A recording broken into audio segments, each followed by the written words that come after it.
On today's Daily Strike, the Lightning get a point in Calgary to finish a 4-game road trip. This is the latest news and notes on the Tampa Bay Lightning for Monday, March 23rd, 2026. I'm Steve Versnick. It was the Lightning and Flames in the second half of a back-to-back, which saw the Lightning win 5-2 in Edmonton on Saturday night. On Sunday night, the Bolts struck first. And here is a chance now for Point. Point puts it in front, and he had Gensel right on the doorstep, and there's a shot and a goal! Tipped in front on a shot from Ryan McDonagh to make it 1-0 Tampa Bay. Dave Randorf was on the radio call again. For McDonagh, it's his 6th goal of the season, but the Flames would add 2 goals late in the first, just 27 seconds apart, and they led 2-1 after 1. The Flames would score in the second for a 3-1 lead. Then with just over 8 minutes to go in the period. Gensel back of the net. Being defended by Ball. Got it free to Kucherov. He gets it back to Raddysh. His shot. Save Cooley. Here's a rebound for Moser. Slides it across. Corner. Kucherov. Raddysh scores!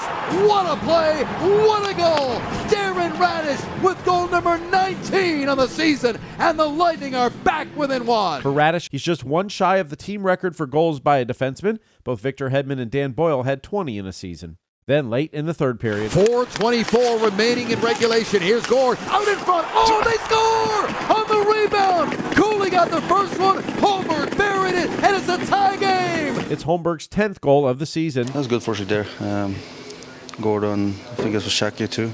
Then Gordon passed me, and not the best shot, but going into the net. So the game would go to overtime, but the Flames scored just 26 seconds in, and the Bolts lost 4-3 in overtime. They went 3-0-1 on the road trip. Head coach John Cooper. These are tough ones. You know, we just got into the hotel room 2:30 in the morning, and you got to play a rested team, and for the guys to come back, in that game, we'll take that. So there's a lot of good things that we've done on this road trip, but now we just can't rest coming home. And so we've got a little bit of a stretch here where we have some home games, and we have to keep this mentality, going home. And so, as coaches, that's our job, is to keep these guys dialed in, but proud of them for their trip. Ryan McDonagh. Well, it certainly was a key moment in the season for us. Like I said, coming out of the Olympic break, haven't really given ourselves a chance in games. And so, now we've got a lot of examples of what works for us and what doesn't, and found a little bit of a recipe here for us. And like I said, every game's going to be huge. Doesn't matter who we're playing against. We got to keep getting points. The Lightning did not take a penalty in this game. It's the first time that's happened all season. The Lightning did fail to convert on their only power play they got, though. Congrats to Yanni Gourde, who played in his 400th game with the Lightning. He has scored 90 goals and added 137 assists in his time with the Bolts. Nikita Kucherov did get an assist. That snaps his consecutive 3-point road game streak, but he does increase his lead in the scoring race with his 119th point. He now leads Connor McDavid by 3 points and Nathan MacKinnon by 5 points. Ben Pierce and Julie Stewart-Binks will have an all-new Into the Blue podcast presented by Penelope Bourbon out this afternoon. They'll break down this Lightning's road trip, look at Nikita Kucherov's insane stats, and preview the long 7-game homestand that begins tomorrow night. You can watch the show on Facebook, X, and YouTube, or download the audio in your favorite podcast app this afternoon at 3 p.m. Eastern. The Lightning stayed in Calgary last night. They'll fly back home today. Then they're set to start a 7-game homestand on Tuesday night when the Minnesota Wild are in town. Puck drop scheduled for 7:30 p.m. Eastern. Our radio pregame coverage will begin at 7 o'clock on 102.5 The Bone and in the Lightning mobile app. The game will be televised on TNT, but we'll have a local TV pregame show on the spot, Tampa Bay Channel 66, starting at 7 o'clock. It'll be First Responders Night at Benchmark International Arena. Limited tickets still remain to join us at TampaBayLightning.com. This day in Lightning history. It was on this date in 2021. A quick up for Pavelski. He's checked by Chernak, 2 seconds left. The Lightning are going to win it. Chernak dumps it in. It is over.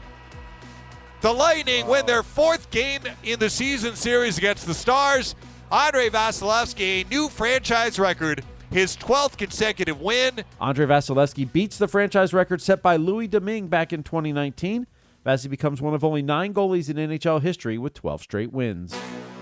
Happy birthday to goalie Darren, who played in 206 games from 1993 to 2000.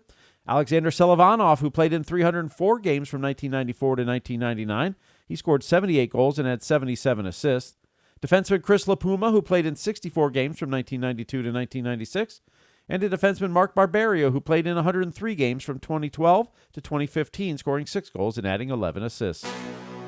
The Syracuse Crunch sweep the Cleveland Monsters. Jacob Peltier would add 2 goals, and Brendan Halverson made 26 saves for the win. The Crunch are back in action on Friday when they host the Hershey Bears. Thank you for listening to The Daily Strike for Monday, March 23rd, 2026. I'm Steve Versnick, where every day is Hockey Day.